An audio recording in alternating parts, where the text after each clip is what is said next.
नमो नारायणाय नमः। जय श्री कृष्णा। मैं हूँ वामिका और आज आप सुनेंगे भादो मास की कथा में श्रीमद् भागवत पुराण का अध्याय 3। गोकर्ण उपाख्यान में जब सनकादि ने नारद जी से कहा कि अब हम तुम्हें इस विषय में एक प्राचीन इतिहास सुनाते हैं, उसके सुनने से ही सारे पाप नष्ट हो जाते हैं। पूर्व काल में तुंगभद्रा नदी के तट पर एक अनुपम नगर बसा हुआ था। वहां सभी वर्णों के लोग अपने अपने धर्मों का आचरण करते हुए सत्य और सत्कर्मों में तत्पर रहते थे। उस नगर में समस्त वेदों का विशेषज्ञ और श्रौत स्मार्त कर्मों में निपुण एक आत्मदेव नामक ब्राह्मण रहता था। वह साक्षात दूसरे सूर्य के समान तेजस्वी था।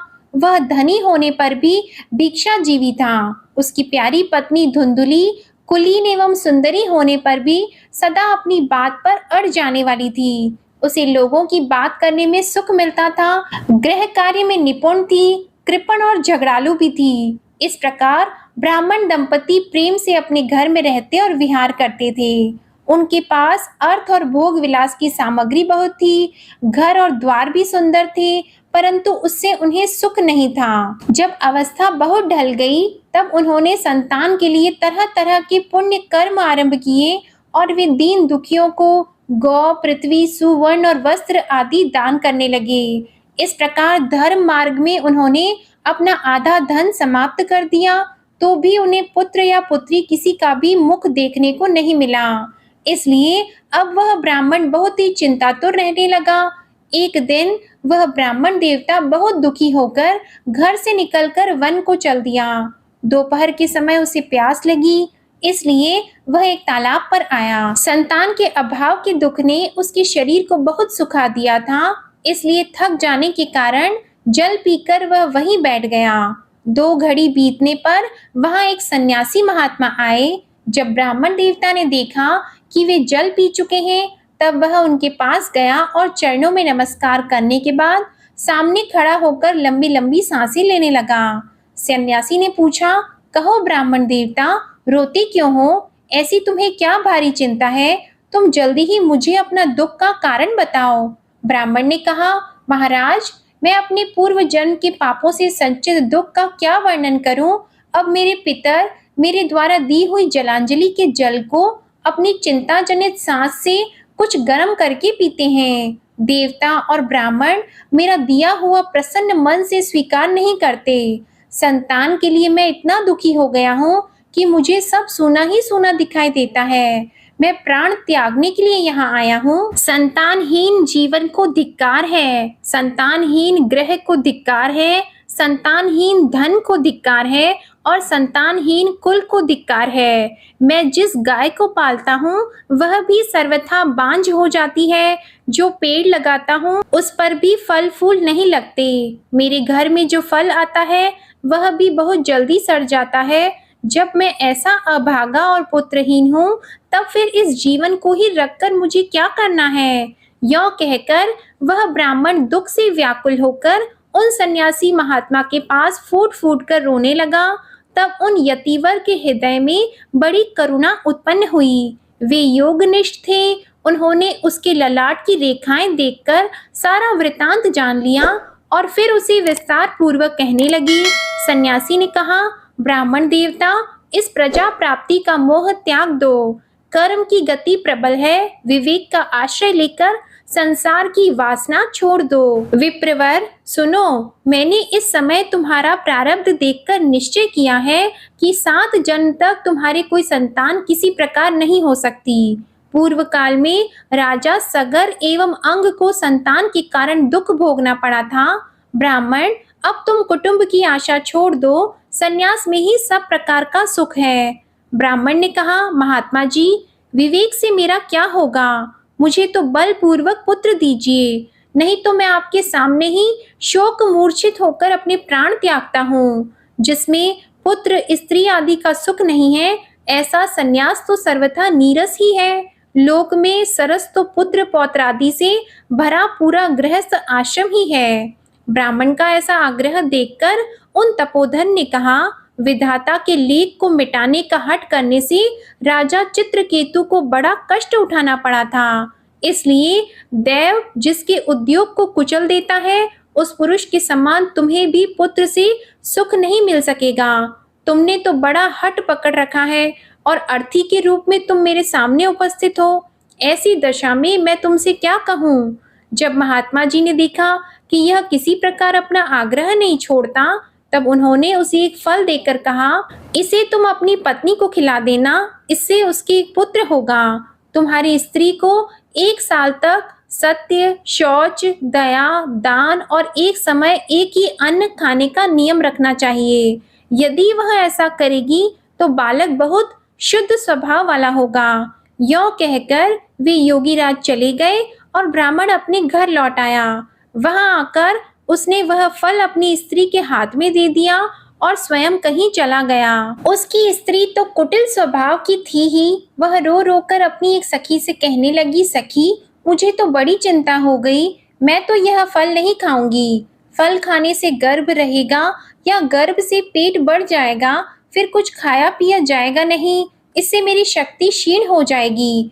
तब बता, घर का धंधा कैसे होगा? और दैववश यदि कहीं गांव में डाकुओं का आक्रमण हो गया तो गर्भिणी स्त्री कैसे भागेगी? यदि सुखदेव जी की तरह यह गर्भ भी पेट में ही रह गया तो इसे बाहर कैसे निकाला जाएगा?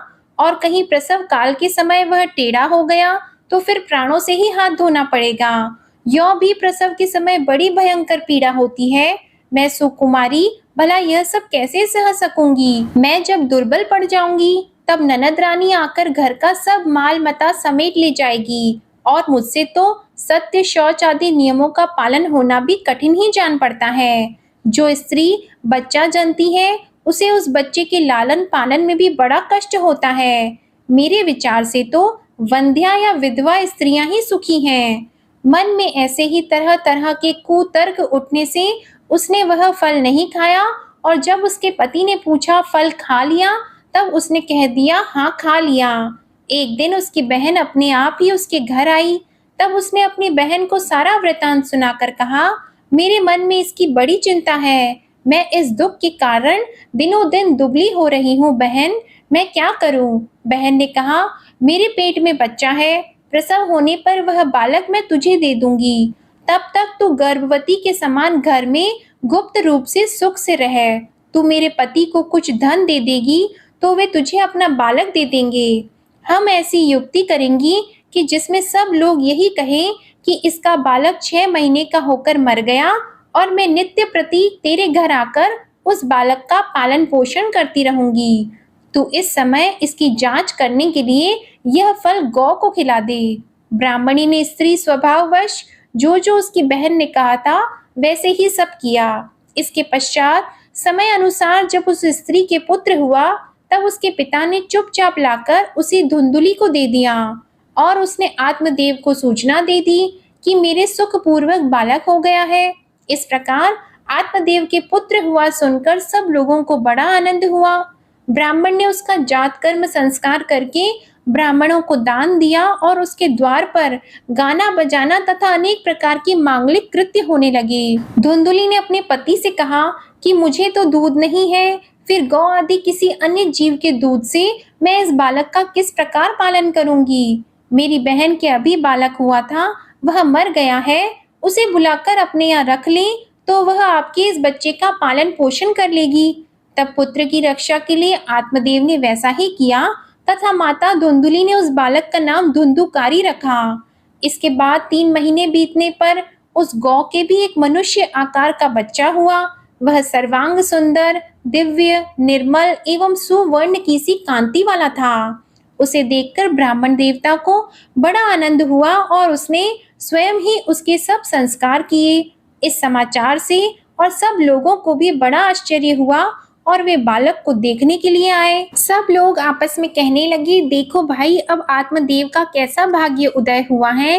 कैसे आश्चर्य की बात है कि गौ के भी ऐसा दिव्य रूप बालक उत्पन्न हुआ है। देव योग से इस गुप्त रहस्य का किसी को भी पता न लगा। आत्मदेव ने उस बालक के गौ के से कान देखकर उसका नाम गोकर्ण रखा। कुछ काल बीतने पर वे दोनों बालक जवान हो गए। उनमें गोकर्ण तो बड़ा पंडित और ज्ञानी हुआ, किंतु धुंधुकारी बड़ा ही दुष्ट निकला। स्नान, शौच आदि ब्राह्मण उचित आचारों का उसमें नाम भी न था और न खान-पान का ही कोई परहेज था। क्रोध उसमें बहुत बढ़ा चढ़ा था।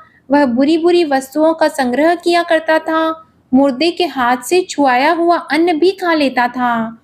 दूसरों की चोरी करना और सब लोगों से द्वेष बढ़ाना उसका स्वभाव बन गया था। छिपे-छिपे वह दूसरों के घरों में आग लगा देता था। दूसरों के बालकों को खिलाने के लिए गोद में लेता और उन्हें चट कुएं में डाल देता। हिंसा का उसे व्यसन सा हो गया था। हर समय वह अस्त्र-शस्त्र धारण किए रहता और बेचारे अंधे और दीन दुखियों को व्यर्थ तंग करता। और इसी तरह उसने अपने पिता की सारी संपत्ति नष्ट कर दी। एक दिन माता-पिता को मार-पीट कर घर के सब बर्तन भांडे उठा ले गया। इस प्रकार जब सारी संपत्ति स्वाहा हो गई, तब उसका कृपण पिता फूट-फूट कर रोने लगा और बोला, इससे तो इसकी माँ का बांझ रहना ही अच्छा था। कुपुत्र तो बड़ा ही दुखदाई होता है। अब मैं कहाँ रहूं, कहाँ जाऊं? मेरे इस संकट को कौन काटेगा? मेरे ऊपर तो बड़ी विपत्ति आ पड़ी है। इस दुख के कारण अवश्य मुझे एक दिन प्राण छोड़ने पड़ेंगे।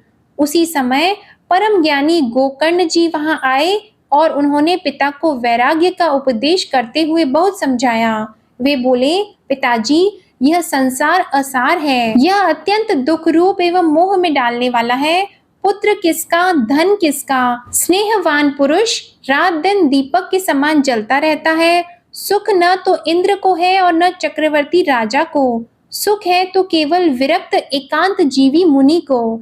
यह मेरा पुत्र है, इस अज्ञान को छोड़ दीजिए। मोह से नरक की प्राप्ति होती है। यह शरीर तो नष्ट होगा ही, इसलिए सब कुछ छोड़कर वन में चले जाइए। गोकर्ण के वचन सुनकर आत्मदेव वन में जाने के लिए तैयार हो गया और उनसे कहने लगा, बेटा, वन में रहकर मुझे क्या करना चाहिए, यह मुझसे विस्तार पूर्वक कहो। मैं बड़ा मूर्ख हूँ। अब तक कर्मवश स्नेह पाश में बंधा हुआ अपंग की भांति इस घर रूप अंधेरे कुएं में ही पड़ा रहा हूँ।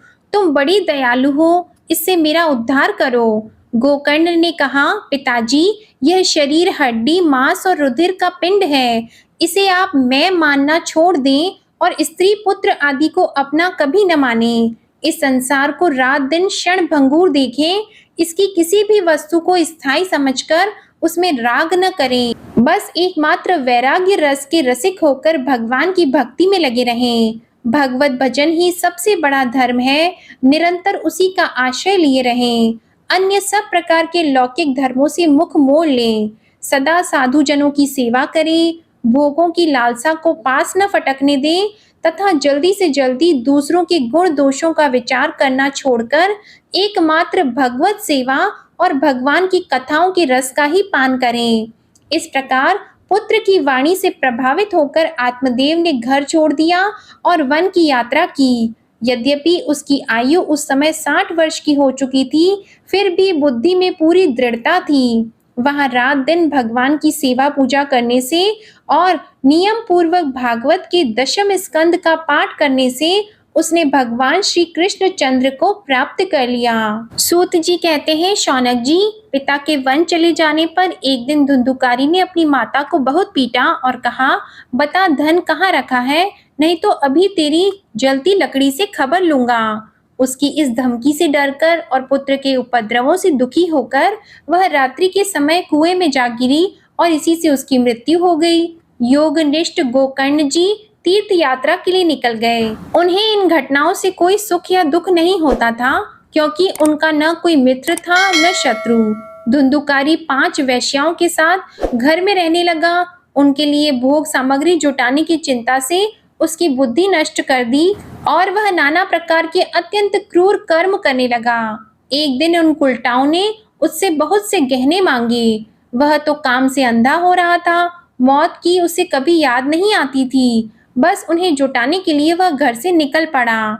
वह जहां तहां से बहुत सा धन चुराकर घर लौट आया तथा उन्हें कुछ सुंदर वस्त्र और आभूषण लाकर दिए। चोरी का बहुत माल देखकर रात्रि के समय स्त्रियों ने विचार किया कि यह नित्य ही चोरी करता है, इसलिए इसे किसी दिन अवश्य राजा पकड़ लेगा। राजा यह सारा धन छीनकर इसे निश्चय ही प्राण दंड देगा। जब एक दिन इसे मरना ही है, तब हम ही धन की रक्षा के लिए गुप्त रूप से इसको मार क्यों न डालें। इसे मारकर हम इसका माल मता लेकर जहाँ कहीं चली जाएंगी। ऐसा निश्चय करके उन्होंने सोए हुए धुंधुकारी को रस्सियों से कस दिया और उसके गले में फांसी लगाकर उसे मारने का प्रयत्न किया। इससे जब वह जल्दी न मरा तो उन्हें बड़ी चिंता हुई। तब उन्होंने उसके मुख पर बहुत से दहकते अंगारे डाले। इससे वह अग्नि की लपटों से बहुत छटपटाकर मर गया। उन्होंने उसके शरीर को एक गड्ढे में डालकर गाड़ दिया और उनके इस कृत्य पर किसी को पता भी नहीं चला। लोगों के पूछने पर कह देती थी कि हमारे प्रियतम पैसे के लोभ से अब की बार कहीं दूर चले गए हैं, इसी वर्ष के अंदर लौट आएंगे। बुद्धिमान पुरुष को दुष्टा स्त्रियों का कभी विश्वास न करना चाहिए। जो मूर्ख इनका विश्वास करता है उसे दुखी होना पड़ता है। वे उल्टाएं धुंधुकारी की सारी संपत्ति समेटकर वहां से चंपत हो गई और धुंधुकारी अपने कुकर्मों के कारण भयंकर प्रेत हुआ। वह बवंडर के रूप में सर्वदा 10 दिशाओं में भटकता रहता था तथा शीत घाम से संतप्त और भूख प्यास से व्याकुल होने के कारण हा देव चिल्लाता रहता था, परंतु उसे कहीं भी कोई आश्रय न मिला। कुछ काल बीतने पर गोकर्ण ने भी लोगों के मुख से धुंधुकारी की मृत्यु का समाचार सुना। तब उसे अनाथ समझकर उन्होंने उसका गया जी में श्राद्ध किया और भी जहाँ जहाँ वे जाते थे उसका श्राद्ध अवश्य करते थे। इस प्रकार घूमते घूमते गोकर्ण जी अपने नगर में आए और रात्रि के समय दूसरों की दृष्टि से बचकर सीधे अपने घर के आंगन में सोने के लिए पहुंचे। वहां अपने भाई को सोया देखकर आधी रात के समय धुंधुकारी ने अपना बड़ा विकट रूप दिखाया। वह कभी भेड़ा, कभी हाथी, कभी भैंसा, कभी इंद्र और कभी अग्नि का रूप धारण करता अंत में वह मनुष्य के आकार में प्रकट हुआ। ये विपरीत अवस्थाएं देखकर गोकर्ण ने निश्चय किया कि यह कोई दुर्गति को प्राप्त हुआ जीव है। तब उन्होंने उससे धैर्य पूर्वक पूछा कि तू कौन है? रात्रि के समय ऐसे भयानक रूप क्यों दिखा रहा है? तेरी यह दशा कैसे हुई? हमें बता तो सही, तू प्रेत है, पिशाच है या कोई राक्षस है? सूत जी कहते हैं, गोकर्ण के इस प्रकार पूछने पर वह बार बार जोर से रोने लगा। उसमें बोलने की शक्ति नहीं थी, इसलिए उसने केवल संकेत मात्र किया। तब गोकर्ण ने अंजलि में जल रखकर उसे अभिमंत्रित करके उस पर छिड़का। इससे उसके पापों का कुछ शमन हुआ और वह इस प्रकार कहने लगा। प्रेत बोला, मैं तुम्हारा भाई हूँ, मेरा नाम है धुंधुकारी। मैंने अपने ही दोष से अपना ब्राह्मणत्व नष्ट कर दिया। मेरे कुकर्मों की गिनती नहीं की जा सकती। मैं तो महान अज्ञान में चक्कर काट रहा था, इसी से मैंने लोगों की बड़ी हिंसा की है। इसी से अब प्रेत योनि में पड़कर यह दुर्दशा भोग रहा हूँ। अब दैववश कर्म फल का उदय होने से मैं केवल वायु भक्षण करके जी रहा हूँ। भाई, तुम दया के समुद्र हो, अब किसी प्रकार जल्दी ही मुझे इस योनि से छुड़ाओ। गोकर्ण ने धुंधुकारी की सारी बातें सुनी और तब उससे बोले। गोकर्ण ने कहा, भाई, मुझे इस बात का बड़ा आश्चर्य है। मैंने तुम्हारे लिए विधि पूर्वक गयाजी में पिंड दान किया, फिर भी तुम प्रेत योनि से मुक्त कैसे नहीं हुए? यदि गया श्राद्ध से भी तुम्हारी मुक्ति नहीं हुई, तब इसका और कोई उपाय ही नहीं है। अच्छा, तुम सब बात खोलकर कहो, मुझे अब क्या करना चाहिए? प्रेत ने कहा, मुझे मुक्ति सैकड़ों गया श्राद्ध करने से भी नहीं हो सकती। अब तो तुम इसका कोई और उपाय सोचो। प्रेत की यह बात सुनकर गोकर्ण को बड़ा आश्चर्य हुआ। यदि सैकड़ों गया श्राद्धों से भी तुम्हारी मुक्ति नहीं हो सकती, तब तो तुम्हारी मुक्ति असंभव ही है। अच्छा, अभी तो तुम निर्भय होकर अपने स्थान पर रहो, मैं विचार करके तुम्हारी मुक्ति के लिए कोई दूसरा उपाय करूंगा। गोकर्ण की आज्ञा पाकर धुंधुकारी वहां से अपने स्थान पर चला गया। इधर गोकर्ण ने रात भर विचार किया, तब भी उन्हें कोई उपाय नहीं सूझा। प्रातःकाल उनको आया देखकर लोग प्रेम से उनसे मिलने आए। तब गोकर्ण ने रात में जो कुछ जिस प्रकार हुआ था वह सब उन्हें सुना दिया। उनमें जो लोग विद्वान, योगनिष्ठ, ज्ञानी और वेदज्ञ थे, उन्होंने भी अनेकों शास्त्रों को उलट पुलट कर देखा, तो भी उसकी मुक्ति का कोई उपाय न मिला। तब सबने यही निश्चय किया कि इस विषय में सूर्य नारायण जो आज्ञा करें वही करना चाहिए। अतः गोकर्ण ने अपने तपोबल से सूर्य की गति को रोक दिया। उन्होंने स्तुति की, भगवान, आप सारे संसार के साक्षी हैं, मैं आपको नमस्कार करता हूँ। आप मुझे कृपा करके धुंधुकारी की मुक्ति का साधन बताइए। गोकर्ण की यह प्रार्थना सुनकर सूर्यदेव ने दूर से ही स्पष्ट शब्दों में कहा, श्रीमद् भागवत से मुक्ति हो सकती है, इसलिए तुम उसका सप्ताह पारायण करो। सूर्य का यह धर्ममय वचन वहां सभी ने सुना। तब सबने यही कहा कि प्रयत्न पूर्वक यही करो। अतः गोकर्ण जी भी निश्चय करके कथा सुनाने के लिए तैयार हो गए। देश और गांवों से अनेकों लोग कथा सुनने के लिए आए।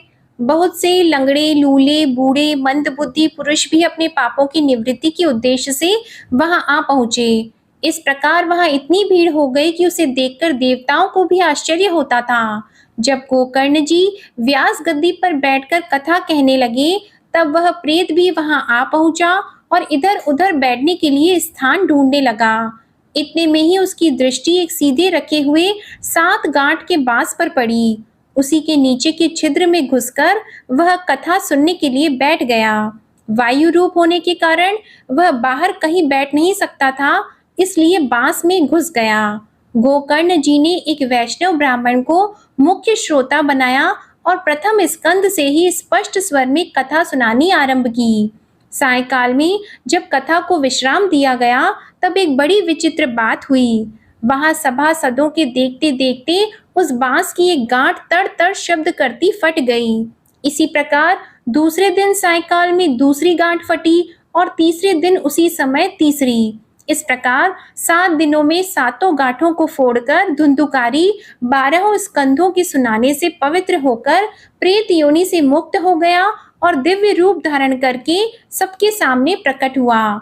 उसका मेघ के समान श्याम शरीर पीतांबर और तुलसी की मालाओं से सुशोभित था और सिर पर मनोहर मुकुट और कानों में कमनीय कुंडल झिलमिला रहे थे। उसने तुरंत अपने भाई गोकर्ण को प्रणाम कर कहा, भाई, तुमने कृपा करके मुझे प्रेत योनि की यातनाओं से मुक्त कर दिया। यह प्रेत पीड़ा का नाश करने वाली श्रीमद् भागवत की कथा धन्य है तथा श्री कृष्ण चंद्र के धाम की प्राप्ति कराने वाला इसका सप्ताह पारायण भी धन्य है। जब सप्ताह श्रवण का योग लगता है, तब सब पाप थर्रा उठते हैं कि अब यह भागवत की कथा जल्दी ही हमारा अंत कर देगी। जिस प्रकार आग गीली सूखी छोटी बड़ी सब तरह की लकड़ियों को जला डालती है, उसी प्रकार यह सप्ताह श्रवण मन, वचन और कर्म द्वारा किए हुए नए पुराने छोटे बड़े सभी प्रकार के पापों को भस्म कर देता है। विद्वानों ने देवताओं की सभा में कहा है कि जो लोग इस भारतवर्ष में श्रीमद् भागवत की कथा नहीं सुनते, उनका जन्म वृथा है। भला मोह पूर्वक लालन पालन करके यदि इस अनित्य शरीर को हृष्ट पुष्ट और बलवान भी बना लिया, तो भी श्रीमद् भागवत की कथा सुने बिना इससे क्या लाभ हुआ। इस लोक में सप्ताह श्रवण करने से भगवान की शीघ्र ही प्राप्ति हो सकती है। अतः सब प्रकार के दोषों की निवृत्ति के लिए एकमात्र यही साधन है। सप्ताह श्रवण करने से मनुष्य के हृदय की गांठ खुल जाती है, उसके समस्त संशय छिन्न भिन्न हो जाते हैं और सारे कर्म क्षीण हो जाते हैं।